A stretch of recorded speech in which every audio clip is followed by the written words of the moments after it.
Je travaillais dans une société financière à New York avec un groupe de personnes très brillantes et j'avais un patron brillant que j'admirais beaucoup. Je suis allé voir mon patron et lui ai dit que j'allais créer une entreprise de vente de livres sur internet. Il m'a emmené faire une longue marche dans Central Park. Il m'a écouté attentivement et a fini par me dire que cela semblait être une très bonne idée, mais que ce serait une idée encore meilleure pour quelqu'un qui n'avait pas déjà un très bon emploi. Vous pouvez avoir un emploi, une carrière ou une vocation, et si vous parvenez à comprendre comment trouver une vocation, vous avez touché le jackpot, car c'est là que tout se joue. J'ai rencontré Jeff Bezos il y a 25 ans et il m'a dit « Dave, je veux que tu investisses dans ma société. Qu'est-ce que tu fais ? Je vais créer une librairie dans mon garage, ok ?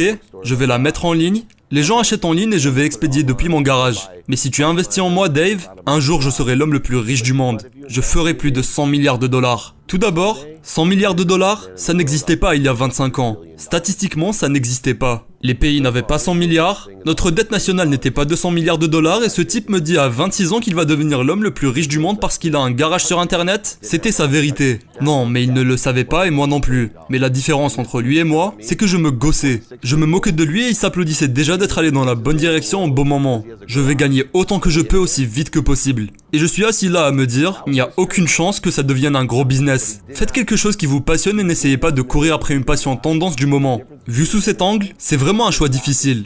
Mais j'ai finalement décidé que je devais tenter ma chance. J'ai pensé que je ne regretterais pas d'avoir essayé même si je devais échouer. Et je me suis dit que je resterais toujours hanté par la décision de ne pas essayer du tout. Après mûre réflexion, j'ai choisi la voie la moins sûre pour suivre ma passion et je suis fier de ce choix. Quand j'étais jeune, j'étais un inventeur de garage. J'avais inventé un dispositif de fermeture automatique de portail en pneus rempli de ciment et un four solaire, qui ne fonctionnait pas très bien, en utilisant un parapluie et du papier aluminium, des alarmes de casserole pour piéger mes frères et sœurs. J'avais toujours voulu être un inventeur et l'invention voulait que je suive ma passion. Il y a une phrase militaire que j'aime particulièrement et qui dit « La lenteur est progressive et la progressivité est rapide ».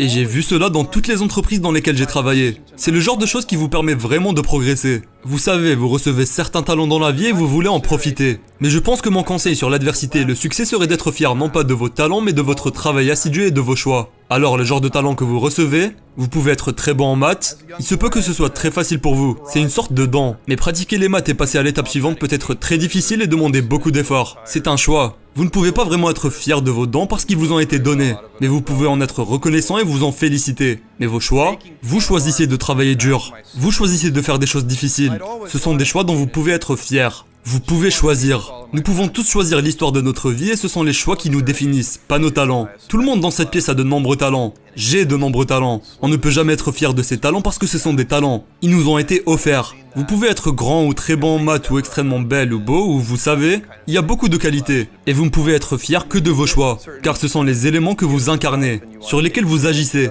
Et l'un des choix les plus importants que chacun d'entre nous a, et vous le savez aussi bien que moi, c'est que vous pouvez choisir une vie de facilité et de confort, ou vous pouvez choisir une vie de service et d'aventure. Et quand vous aurez 80 ans, de laquelle de ces choses pensez-vous que vous serez le plus fier ? Vous serez plus fier d'avoir choisi une vie de service et d'aventure. Il n'y a jamais eu de meilleur moment pour être en vie. Je veux dire que c'est juste une quantité incroyable d'inspiration que le monde génère pour moi, et je pense que c'est le cas pour beaucoup de gens. C'est juste fou la quantité de changements et d'inventions et de possibilités. Votre vie, celle que vous avez créée de toutes pièces par vous-même, commence. Comment allez-vous utiliser vos dons ? Quel choix allez-vous faire ? L'inertie sera-t-elle votre guide ou suivrez-vous vos passions ?